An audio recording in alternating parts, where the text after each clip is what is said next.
जय राम जय राम जय जय राम सिया राम जय जय सिया राम।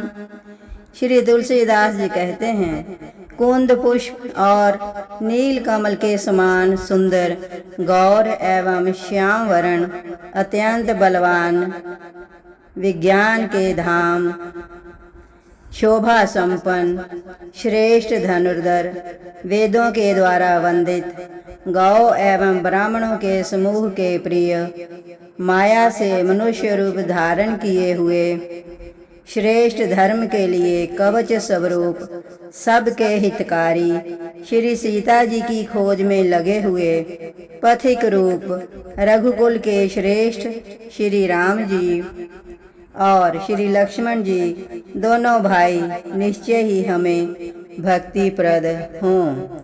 वे सुकृति धन्य हैं जो वेद रूपी समुद्र के मथने से उत्पन्न हुए कलयुग के मल को सर्वथा नष्ट कर देने वाले अविनाशी भगवान श्री शंभु के सुंदर एवं श्रेष्ठ मुख रूपी चंद्रमा में सदा शोभायमान जन्म मरण रूपी रोग के औषध सबको सुख देने वाले और श्री जानकी जी के जीवन स्वरूप श्री राम नाम रूपी अमृत का निरंतर पान करते हुए जहाँ श्री शिव पार्वती बसते हैं, उस काशी को मुक्ति की जन्मभूमि ज्ञान की खान और पापों का नाश करने वाली जानकर उसका सेवन क्यों ना किया जाए।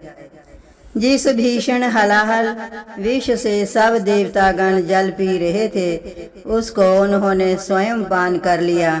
रे मंदमन, तू उन शंकर जी को क्यों नहीं भजता? उनके समान कृपालु और कौन है? श्री रघुनाथ जी फिर आगे चले। ऋष्यमुख पर्वत निकट आ गया। वहाँ मंत्रियों सहित सुग्रीव रहते थे। अतुलनीय बल की सीमा श्री रामचंद्र जी और लक्ष्मण जी को आते देखकर सुग्रीव अत्यंत भयभीत होकर बोले, हे हनुमान सुनो, ये दोनों पुरुष बल और रूप के निधान हैं। तुम ब्रह्मचारी का रूप धारण करके जाकर देखो। अपने हृदय में उनकी यथार्थ बात जानकर मुझे इशारे से समझाकर कह देना। यदि वे मन के मलिन बाली के भेजे हुए हों तो मैं तुरंत ही इस पर्वत को छोड़कर भाग जाऊं। हनुमान जी ब्राह्मण का रूप धरकर वहां गए और मस्तक नवाकर इस प्रकार पूछने लगे, हे वीर, सांवले और गोरे शरीर वाले आप कौन हैं जो क्षत्रिय के रूप में वन में फिर रहे हैं? हे स्वामी, कठोर भूमि पर कोमल चरणों से चलने वाले आप किस कारण वन में विचर रहे हैं? मन को हरण करने वाले आपके सुंदर कोमल अंग हैं और आप वन के दुस्सह धूप और वायु को सह रहे हैं।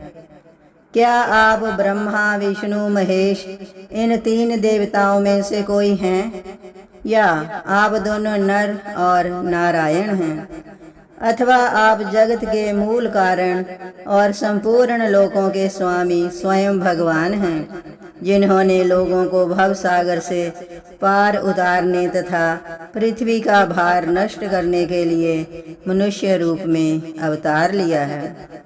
श्री रामचंद्र जी ने कहा, हम कौशल राज दशरथ जी के पुत्र हैं और पिता का वचन मानकर वन आए हैं। हमारे राम लक्ष्मण नाम हैं।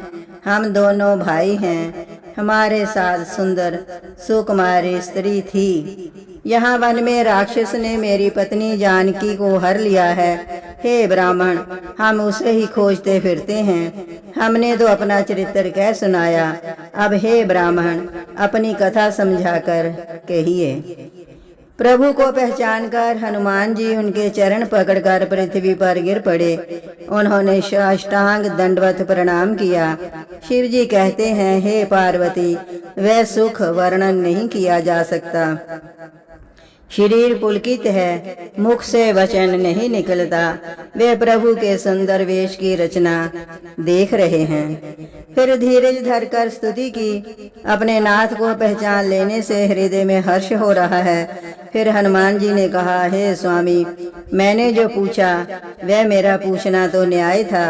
वर्षों के बाद आपको देखा, वह भी तपस्वी के वेश में, और मेरी वानरी बुद्धि, इससे मैं तो आपको पहचान न सका और अपनी परिस्थिति के अनुसार मैंने आपसे पूछा, परंतु आप मनुष्य की तरह कैसे पूछ रहे हैं? मैं तो आपकी माया के वश भूला फिरता हूँ, इसी से मैंने अपने स्वामी आपको नहीं पहचाना। एक तो मैं यूं ही मंद हूँ, दूसरे मोह के वश हूँ, तीसरे हृदय का कुटिल और अज्ञान हूँ। फिर हे दीन बंधु भगवान प्रभु, आपने भी मुझे भुला दिया।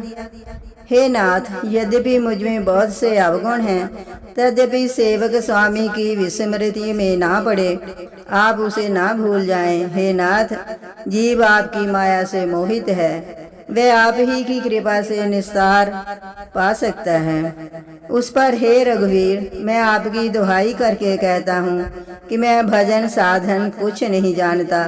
सेवक स्वामी के और पुत्र माता के भरोसे निश्चिंत रहता है। प्रभु को सेवक का पालन पोषण करते ही बनता है। ऐसा कहकर हनुमान जी अकुलाकर प्रभु के चरणों पर गिर पड़े। उन्होंने अपना असली शरीर प्रकट कर दिया। उनके हृदय में प्रेम छा गया। तब श्री रघुनाथ जी ने उन्हें उठाकर हृदय से लगा लिया और अपने नेत्रों के जल से सींचकर शीतल किया। फिर कहा, हे कपि सुनो, मन में गलानी मत करना, मन छोटा ना करो। तुम मुझे लक्ष्मण से भी दूने प्रिय हो। सब कोई मुझे समदर्शी कहते हैं।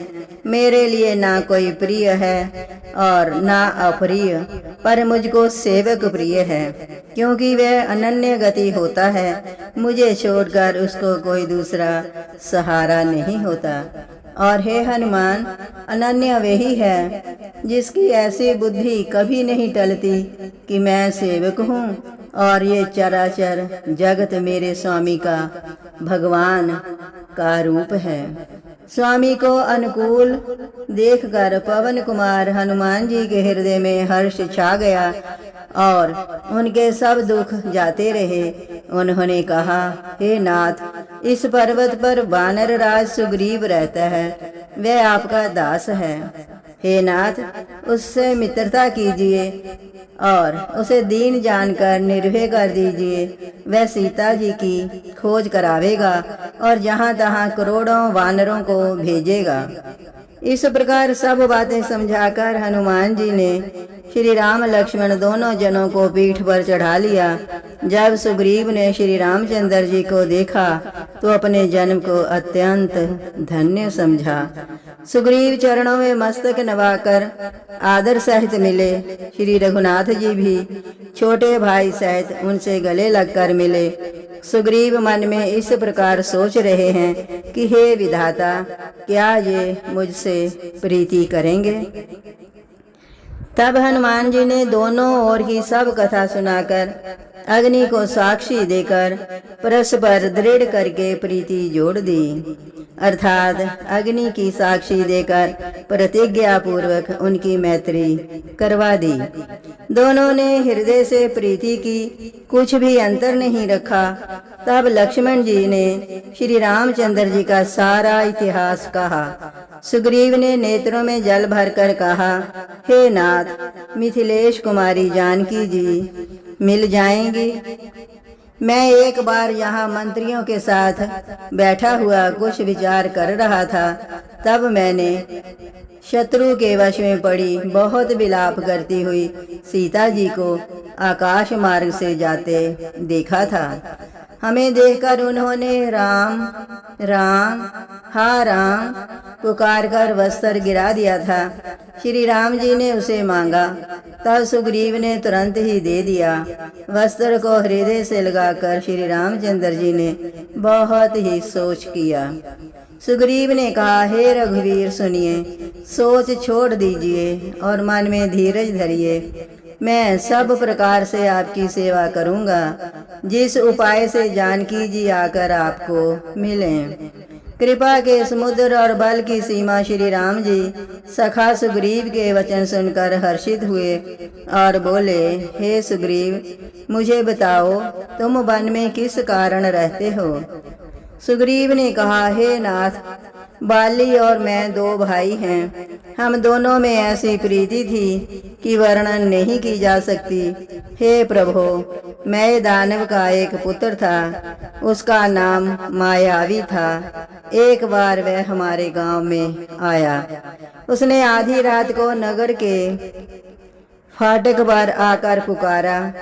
बाली शत्रु के बल को सह नहीं सका, वह दौड़ा। उसे देखकर मायावी भागा। मैं भी भाई के संग लगा चला गया। जय राम जय राम, जय जय राम, सिया राम, जय जय सिया राम।